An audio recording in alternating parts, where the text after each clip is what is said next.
গাজার রাফায় হামাসের হামলায় ইসরায়েলি সেনাবাহিনী আইডিএফের এক মেজর নিহত হয়েছেন। আরেক হামলায় গুরুতর আহত হয়েছেন এক লেফটেন্যান্ট কর্নেল। রবিবার এসব হামলার ঘটনা ঘটে।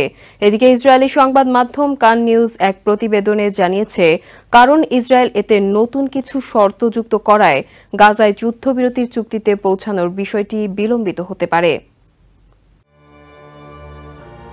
গাজায় অভিযানকালে হামাসের হামলায় ইসরায়েলি সেনাবাহিনীর এক মেজর নিহত হয়েছেন। রবিবার রাফায় হামাস ও ইসরায়েলি বাহিনীর গোলাগুলির ঘটনা ঘটে। সে সময় গুলিবিদ্ধ হন ওই মেজর। আইডিএফ জানিয়েছে ২৫ বছর বয়সী নিহত ওই মেজরের নাম জালা ইব্রাহিম। তিনি কমব্যাট ইঞ্জিনিয়ারিং কোরের 601st ব্যাটালিয়নের একজন কোম্পানি কমান্ডার ছিলেন। তার বাড়ি ইসরায়েলের দ্রুজ শহরে। এদিকে একই দিন গাজা সিটির পশ্চিমাঞ্চলের হলি ফ্যামিলি স্কুল ভবনে হামাসের সাথে আরেকটি সংঘাতে ইসরায়েলি বাহিনীর 401st আর্ম ব্রিগেডের 52nd ব্যাটালিয়নের commander lieutenant colonel Daniel Ella গুরুতর আহত হন।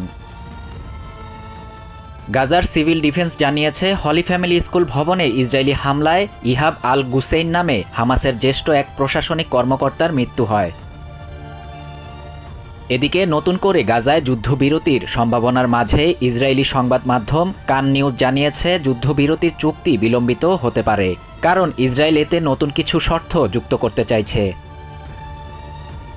এরই মাঝে সোমবার গাজার স্বাস্থ্য মন্ত্রণালয় জানিয়েছে, শেষ ২৪ ঘণ্টায় ইসরায়েলি হামলায় গাজায় ৪০ জনের প্রাণহানি হয়েছে। শারিয়া শাফাত, TVN 24 নিউজ ডেস্ক। ইউক্রেনে একটি শিশু হাসপাতাল সহ বিভিন্ন স্থানে রুশ বাহিনীর মিসাইল হামলায় অন্তত ৩৩ জন নিহত হয়েছেন। সোমবার ইউক্রেনের প্রেসিডেন্ট ভলোদিমির জেলেনস্কি সামাজিক মাধ্যমে এক বিবৃতিতে জানান, কিয়েভ, নিপ্রো, স্লোভিয়ানস্ক সহ বেশ কয়েকটি শহরে রুশ হামলা হয়েছে। হামলায় ক্ষতিগ্রস্ত কিয়েভের শিশু হাসপাতালে ধ্বংসস্তূপের নিচে অনেকেই চাপা পড়ে আছে বলে জানান তিনি।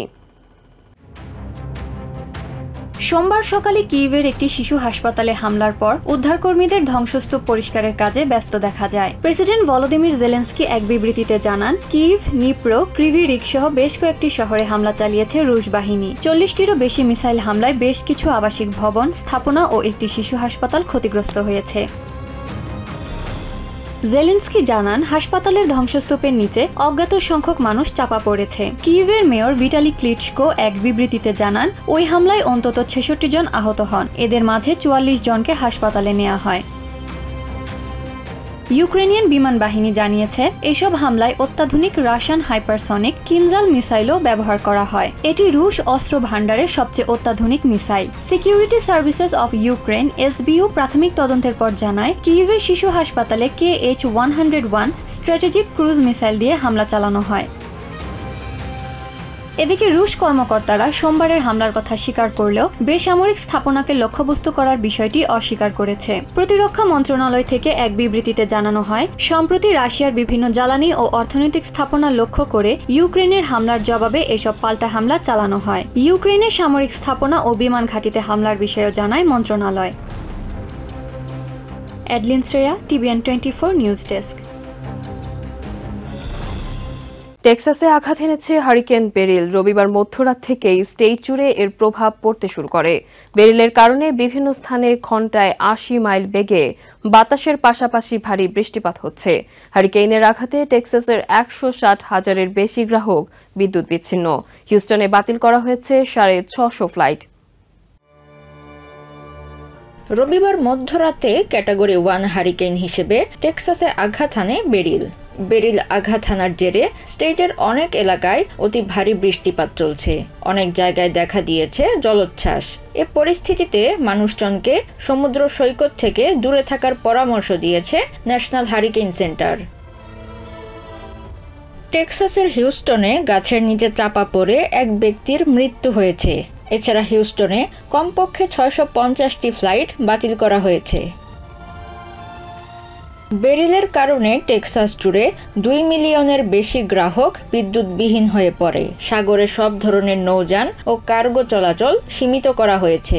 টেক্সাস গালফ কোস্ট, টেক্সাসের পূর্বাঞ্চল জুড়ে আকস্মিক বন্যার ঝুঁকি রয়েছে। বেরিল আঘাত হানার আগেই টেক্সাসের বাসিন্দাদের সতর্ক থাকার পরামর্শ দিয়েছিলেন ভারপ্রাপ্ত গভর্নর ড্যান প্যাট্রিক।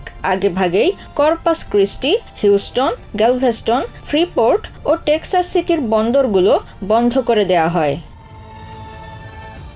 অন্যান্য জায়গার মতো বেরিলের প্রভাব পড়েছে টেক্সাসের গ্যালভেস্টন শহরেও। পরিস্থিতি মোকাবেলায় সব ধরনের প্রস্তুতি নেওয়ার কথা জানিয়েছেন শহরের মেয়র ক্রেগ ব্রাউন। বন্যা মোকাবেলায় শহরতলিতে ব্যারিকেড দেওয়ার কথাও জানান তিনি।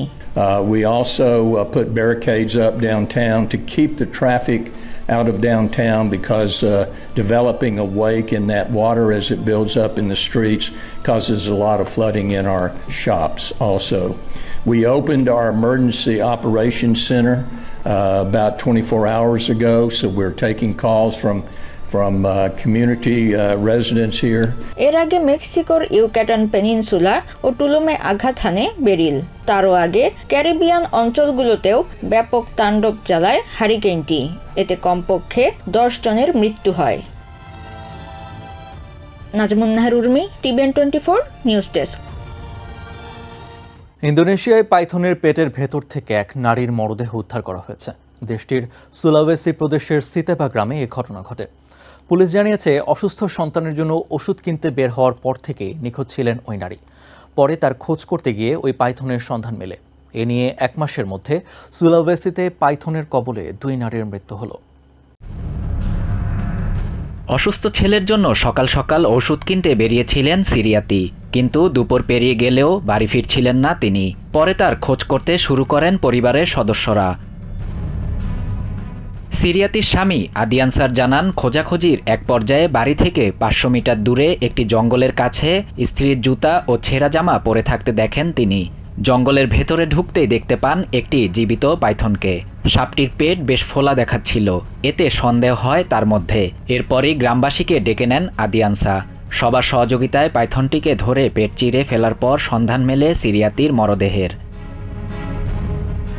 গত সপ্তাহে ইন্দোনেশিয়ার সুলাওয়াসি প্রদেশে সিতেবা গ্রামে চাঞ্চল্যকর এ ঘটনা ঘটে। বিশ্বে এ ধরনের ঘটনা বিরল হলেও ইন্দোনেশিয়ায় সাম্প্রতিক বছরগুলোতে পাইথন আস্ত মানুষ গিলে ফেলার বেশ কয়েকটি ঘটনা ঘটেছে। গত মাসে দক্ষিণ সুলাওয়াসির আরেকটি জেলায় পাইথনের পেট থেকে আরও এক নারীর মরদেহ উদ্ধার করা হয়। সেই ঘটনার রেশ কাটতে না কাটতেই সিরিয়াতির মৃত্যুতে আতঙ্ক ছড়িয়ে পড়েছে সুলাওয়াসিতে। গত বছরও এক কৃষককে আস্ত গিলে ফেলে পাইথন। পরে গ্রামবাসী 8 মিটার দৈর্ঘ্যের ওই সাপটিকে পিটিয়ে মারে। এর আগে 2018 সালে পাইথনের পেট থেকে 54 বছর বয়সী আরেক নারীর মরদেহ উদ্ধার করা হয়। ওই ঘটনাটি ঘটেছিল দক্ষিণ পূর্ব সুলাওয়াসির মোনা টাউনে। শাহরিয়ার শাফাত, TVN 24 news desk. New York থেকে সম্প্রচারিত TVN 24 টেলিভিশন বিশ্বজুড়ে বাঙালির কণ্ঠস্বর।